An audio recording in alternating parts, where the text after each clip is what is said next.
guys, welcome back to my channel. My name is Hannah. If we haven't met before, hi, how are you doing? And if we have met before, hi, how are you doing? It's really good to see you. I did not film, and here's Simon. I'm here today to film my December TBR. Now, I usually film a monthly TBR, however, October I filmed one, but then when it came to editing and all my travels, I just didn't get around to uploading it, which was really unfortunate.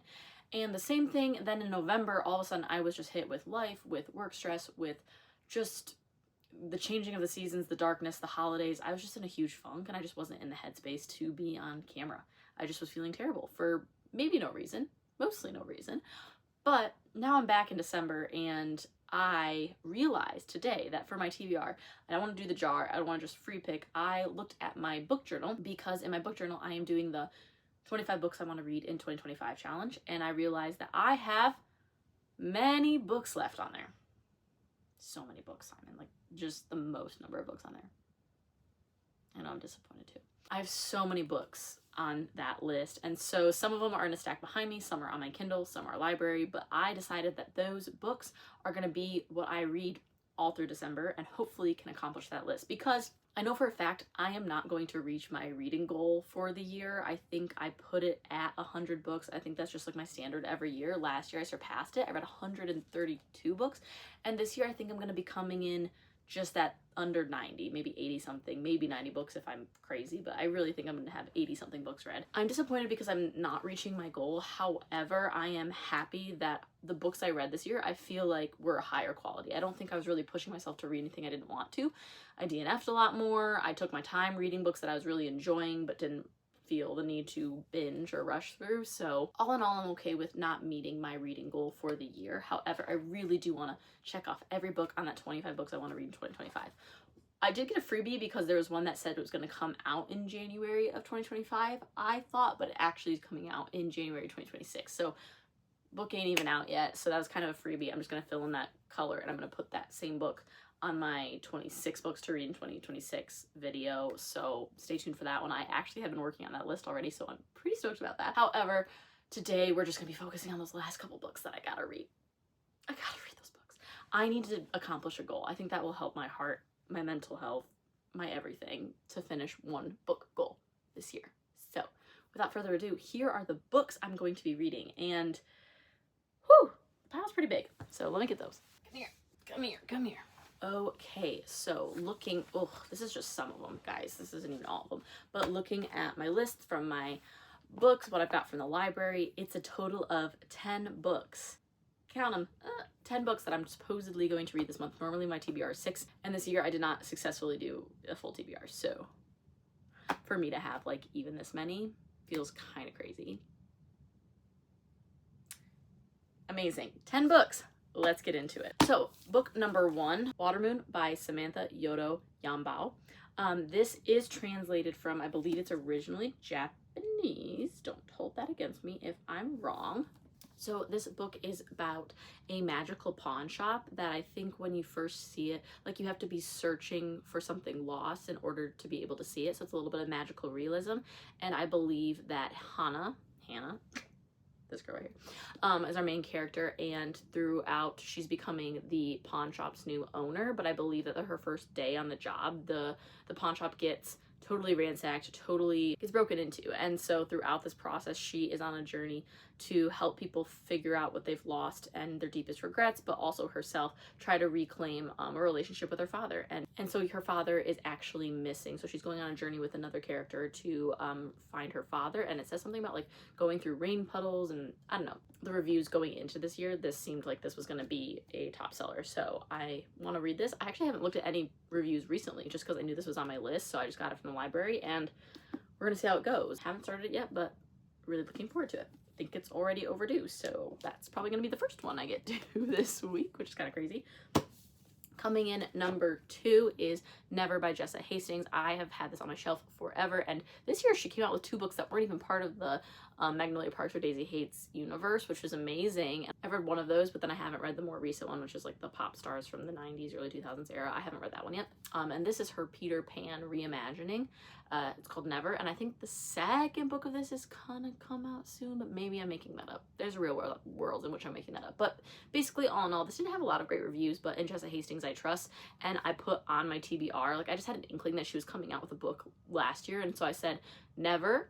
But if she comes out with another Daisy Hates books, I can put that in place. However, she didn't come out with another Daisy Hates book, but she did come out with 2 new books that none of us knew were coming. So she gifted us. She blessed us plenty this year. But all this to say, this still remains on my list. Peter Pan retelling, not our highest rated book, but Jessa Hastings can do no wrong for me. So I'm going to say that even if I don't love this, surely it's going to be a 3 or 4 star for me and a quick read. So Never by Jessa Hastings.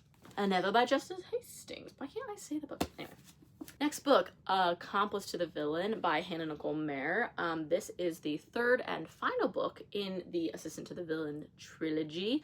I absolutely have loved this whole series, and I meant to get to this fall. But again, like I said, October I was traveling, November I was not of sound mind. So this is going to be, oh, I also love the green.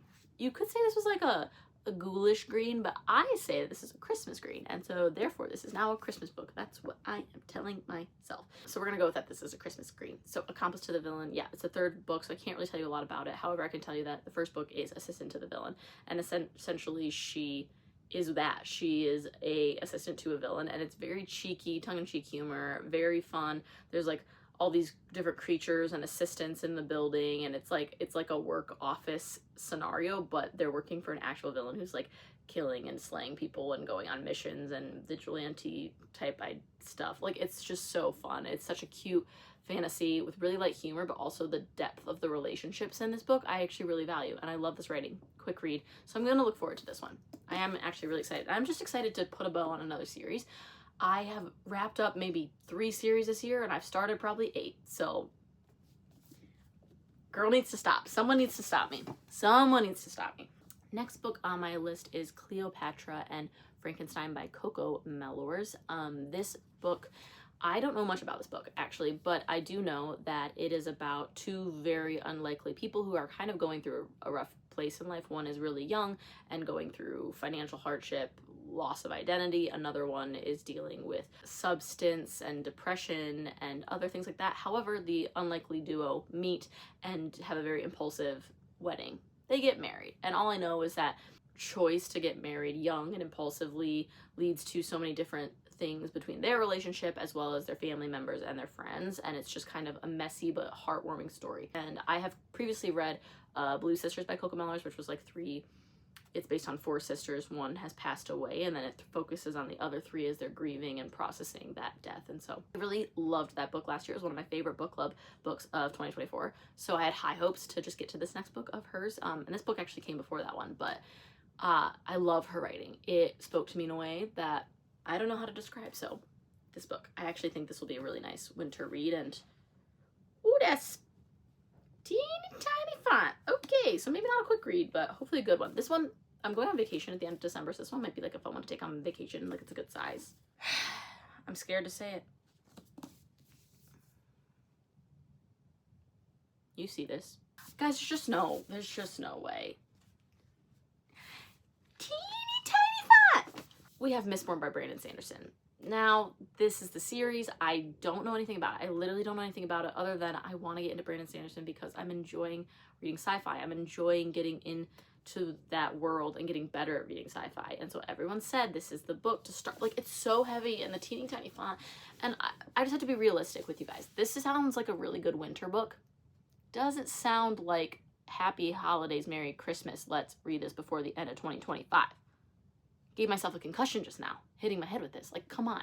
It's just not going to happen. It's just not going to happen. But is it on this TBR because I really want to get this list checked off? Yes. So maybe we're going to be optimistic. Mistborn by Brandon Sanderson. Next, this is a brief intermission before I talk about the other books that I don't have physically here. We're going to be talking about Wild Reverence by Rebecca Ross because, thick book again, this is my book club book choice for my book club over on Patreon. Hannah LaJoy Book Club, That's all you need to know. Go find it. Link, as always, will be below if you want to join. You can join for free or you can join and pay, and all it does is just fund my time so that I can put effort into these book videos and into that book club review. Now, have I been lacking this year? Yeah, I'm not gonna lie. However, have the books I chose been awesome? Yeah, I'm not gonna lie. And it doesn't stop there, because this is the one and only Wild Reverence by Rebecca Ross. If you don't know, she wrote our Divine Rivals duology, which I'm honestly craving a reread, and I bet after I read this, I will reread those. So they're set in the same world, but they're not related stories. Divine Rivals focuses on two kind of like 1920s era, world era news reporters, and they're kind of rivals, quite literally rivals, but they live in a world with gods and goddesses who are also at war with each other. And this book is about the gods and goddesses that are at war with each other. So this is kind of like a prequel, but set in the same world. So it leads maybe into that story a little bit, but it's, again, every review I've read said that they are totally separate scenarios and just back in that world where Rebecca Ross has done me no wrong. So I'm excited to read this. A lot of people in my book club are already reading it. I say a lot, 2 people. Sue me. 2 people were already reading, okay, whatever. So I look forward to this, and I just really want to get back into this world. Thank you, Rebecca Ross, for bringing out a new book. Okay, now I have to consult my list because the other books that I have are not physical, but pull out my handy dandy Kindle, and it's a pretty little new case. I'm gonna stop kissing things today. Oh, it smells good. Oh, it smells new. I'll have to smell that again later because it's just getting weird. But the next book, which I even have started, is Half a Soul by Olivia Atwater. I'm loving this. This is a Regency era set book, but it's a fantasy novel. Essentially, our main character, beginning of the book, she encounters a fairy, which kind of live in another realm, in a darker realm. Everyone knows they exist, but kind of scared of them. And she encounters this fairy who says that he's going to take her soul as a payment that her mother owes her, and she doesn't know anything about this. Her parents have been deceased for a while, and she lives with her cousin and her aunt and uncle. And so basically this fairy attacks her, but her cousin kind of comes to her rescue with these little scissors and stabs the fairy, and he retreats and says, "I'll come back someday." But what happened was he took half her soul already with him. So she is kind of devoid of a lot of emotion. She doesn't really get social cues. She doesn't feel or emote a lot. She kind of can understand logically emotions, but she just herself doesn't feel them all. And so she kind of flash forward many, many years later. It's time for her and her cousin, they are of age, to find spouses. And so they go into London for a season to hopefully come away married, but she knows that she only has half a soul and that she probably won't ever get married. So very interesting, and that's the premise of this book, and I'm loving it so far. I think I'm 60% through. Yeah, 60% through, like on the dot. And so I think I'm probably gonna wrap this one up tonight. This could be my first done one for December. How thrilling. That is here, and I'm really excited. Half a Soul. Another book I'm reading is Quicksilver by Callie Hart. That is Kindle Unlimited. I have already started that one too, but then all my library books came in, so I just kind of had to press pause on that so that I could prioritize my library books. But this one is another fantasy. It's, again, enemies to lovers type beat. Essentially, he is a hunter and she is the type of person that he is hunting, and so she is trying to escape him. I can't remember off the top of my head right now if she is magical or not. This is what separates the professional booktubers and me, because I'm not going to look it up while I sit here. Go read it yourself. But this comes highly well reviewed. I knew going into the year that I really wanted to read this, so that is one I'm getting started on. The next book is Calabasas by R.F. Kuang. Again, another hefty one, guys.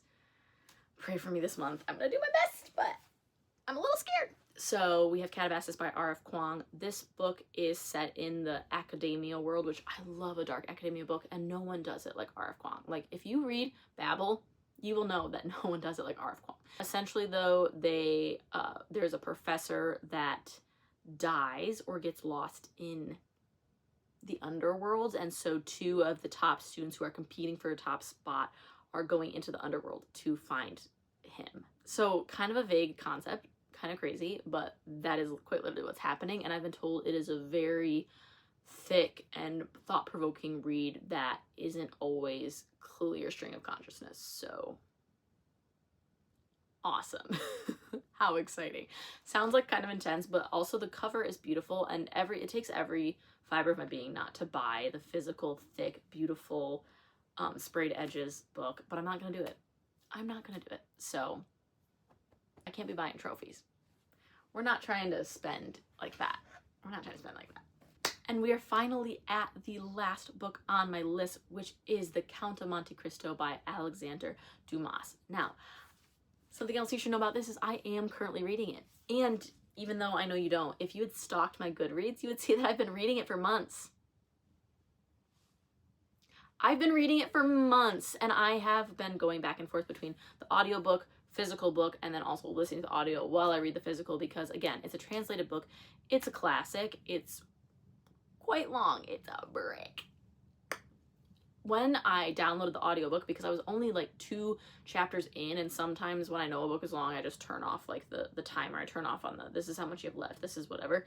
Like that's just overstimulating for me when I already know something's long. But then, of course, when you first download the audiobook, it tells you how long you have left to listen to it. 49 hours. And 49 hours. So I am 70% through that book, and I have clawed my way to 70% through that book. I have earned every last second of it, but I am confident that that one will be done. If you don't know, this book is essentially Shawshank Redemption. It is a guy who was wrongfully imprisoned by 3 men, and it is his journey of escaping prison and then seeking revenge. What I'll tell you is that the prison escape happens at the 20% mark. And then you got 80% of revenge, baby. Woo! So I am 40% into the revenge, if that makes sense. I've been reading about revenge for 40%, all his different travels, all his different everything. I'm not miserable. This is something that I'm going to be really proud of, the fact that I've read it once it's done, but at the time I'm like, why did I do this to myself? Why was I so convinced that this was the best classic in the world? It's definitely good. It's definitely good. Is it the best? Surely not. But that concludes my TBR for December. I'm actually really excited about most of these. I feel like this entire time I'm just like grumpy because I just know that some of these are thick, hefty reads that I just don't know if I can physically read all this in time, but I am optimistic and I am really excited. Just happy to be back filming a vlog. So thank you for watching. If you watched, I am literally in 5 minutes gonna start my reading vlog right after this about reading all these books. So thank you for your patience. Thank you for your support. Let me know down below if you've read any of these books, what rating you gave it, and let me know which one you're most excited for me to read, because I actually don't know which one I'm most excited to read, and that's a good feeling. So thanks for watching. Love you so much. See you in the next video.